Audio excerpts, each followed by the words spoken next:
Hello student, now I am going to start your next topic, that is the part of organization structure, that is divisional structure. That is the second type of organization structure.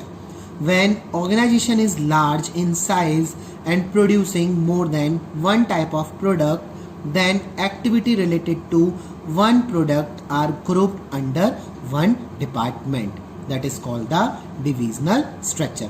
जब कोई organisation बहुत बड़ी organisation होती है और वो एक से ज़्यादा प्रोडक्ट बनाती है, मीन्स मल्टी प्रोडक्ट बनाती है, तो जो भी उस प्रोडक्ट से रिलेटेड एक्टिविटी होती है उसको एक डिपार्टमेंट में डिवाइड कर दिया जाता है. Let we understand through some example. If organization producing medicine, cosmetic, clothes, shampoo etcetera, एक बड़ी ऑर्गेनाइजेशन है, वो चार चीज़ों को प्रोड्यूस कर रही है. मेडिसिन भी बना रही है, कॉस्मेटिक भी बना रही है, क्लॉथ्स भी रेडी कर रही है और शैम्पू भी वो बना रही है. Then all activity related to medicine will be group under medicine department. Medicine से रिलेटेड जो भी एक्टिविटी होंगी like sale, purchase, finance, marketing, उन सबको मेडिसिन डिपार्टमेंट के नाम से हम अलग ग्रुप में डिवाइड करेंगे. It is suitable only when organization produce multi product. ये हमारा जब भी सुटेबल होता है जब ऑर्गेनाइजेशन मल्टी प्रोडक्ट को बनाती है, means more than one product when organization produce, that is the most suitable organization structure. We have to be understand through diagram. There is a chain of board of director, then managing director. If we produce clothes, cosmetic, medicine and shampoo, the all production activity, purchase activity, marketing activity and finance activity related to clothes put under one department, that is called the clothes department. Likewise, all the activity related to cosmetic like production, purchase, marketing and finance put under one department, that is the part of cosmetic department. Likewise, medicine and shampoo also. जैसा आपने उसमें पढ़ा था functional में, वहाँ function के according divide किया जाता था क्योंकि वहाँ पर हम एक सिंगल प्रोडक्ट बना रहे थे. यहाँ पर जब हम मल्टी प्रोडक्ट बनाएंगे तो मल्टी प्रोडक्ट के टाइम पर हम जितने भी प्रोडक्ट बनाएंगे उन प्रोडक्ट को, उनसे रिलेटेड जो भी एक्टिविटी होगी उसको एक पर्टिकुलर प्रोडक्ट के नाम से ग्रुप करेंगे, उसको एक पर्टिकुलर डिपार्टमेंट में हम डिवाइड करेंगे. वो हमारा क्या बोला जाता है? डिविजनल स्ट्रक्चर का पार्ट बोला जाता है. Now we have to be discuss the advantage of divisional structure. The first thing is this: product specialization.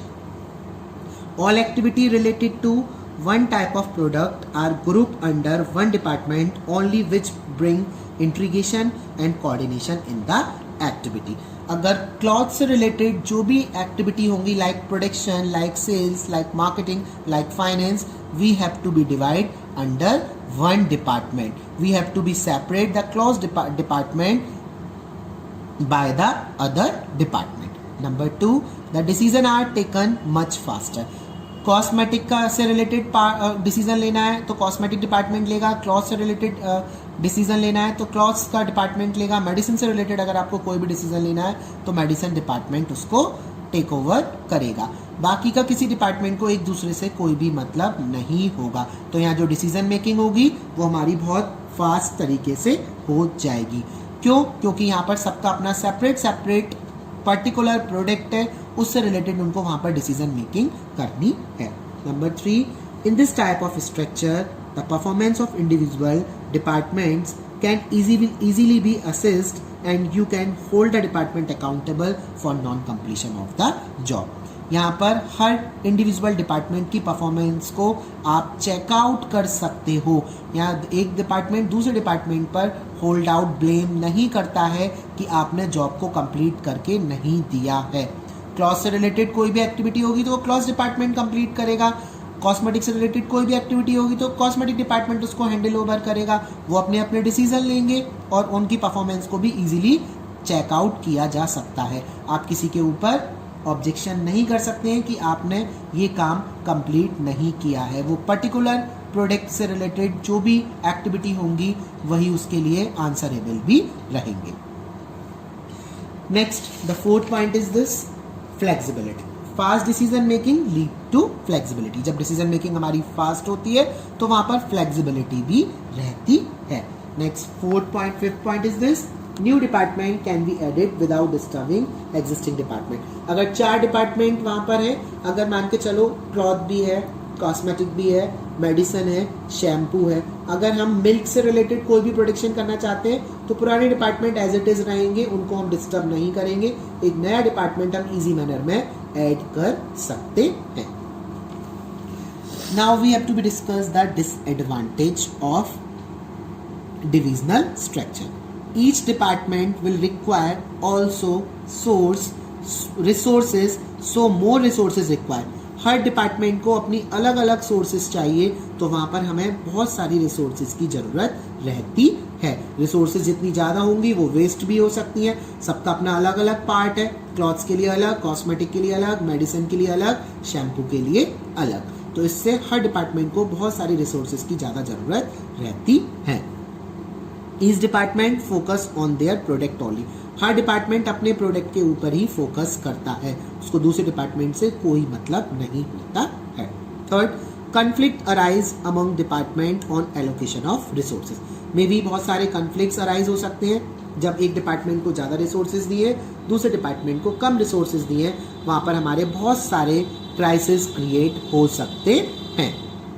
The fourth point is this it may increase in cost due to duplication of the activity because similar functions increase expenditure. Production cosmetic का भी करना है, production clothes का भी करना है, production medicine का भी करना है, उन सब की सेल भी करनी है, सबके लिए अलग अलग रिसोर्सेज की भी ज़रूरत है. जब सिमिलर फंक्शंस हमारे बार बार परफॉर्म होंगे तो हमारा जो एक्सपेंडिचर है वो भी हमारा बढ़ता चला जाएगा. जब किसी चीज़ के एडवांटेज होते हैं तो उसके डिसएडवांटेज भी साथ के साथ हमें फेस करने पड़ते हैं. Now we are talking about the suitability. ये डिपार्टमेंट कि कब सुटेबल रहता है, ये ऐसा ऑर्गेनाइजेशन स्ट्रक्चर हमारा कब सुटेबल रहता है. When organization produce multi product. जब ऑर्गेनाइजेशन हमारे बहुत सारे प्रोडक्ट को प्रोड्यूस करती है. Number 2, when organization require specialization. जब ऑर्गेनाइजेशन को प्रोडक्ट के लिए स्पेशलाइजेशन क्रिएट करना होता है, उसे 5 चीज़ें बनानी है और 5 में स्पेशलाइजेशन क्रिएट करना है. That's at that time this kind of department is very suitable. Number 3, growing companies plan to add more line of product. जब जो ग्रोइंग कंपनियाँ होती हैं जो अपना एक्सपेंशन एंड ग्रोथ चाहती हैं, फॉर एग्जांपल रिलायंस है, रिलायंस डिफरेंट प्रोडक्ट को मार्केट में प्रोड्यूस कर रहा है, तो ऐसे ऑर्गेनाइजेशन के लिए ये स्ट्रक्चर सबसे ज़्यादा सुटेबल बोला जाता है.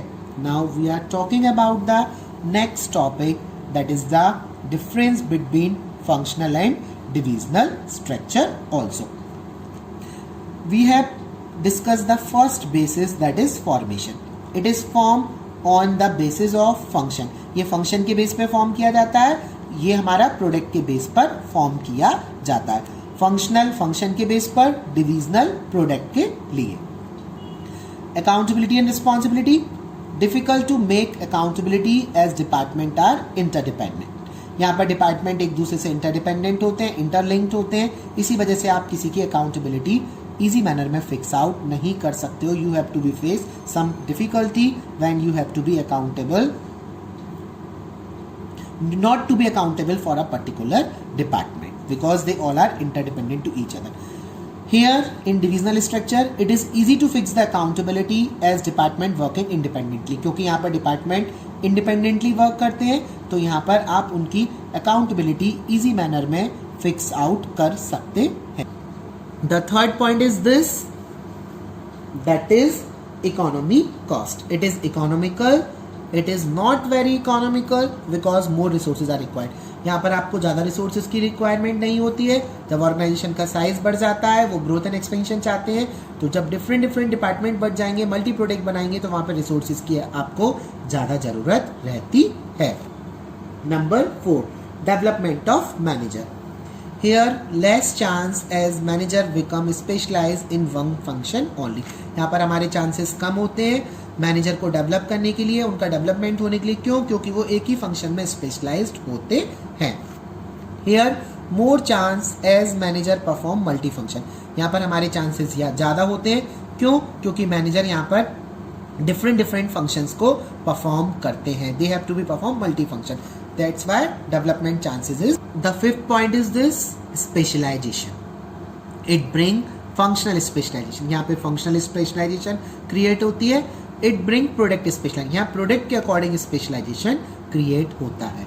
6 point is coordination. Compare to divisional less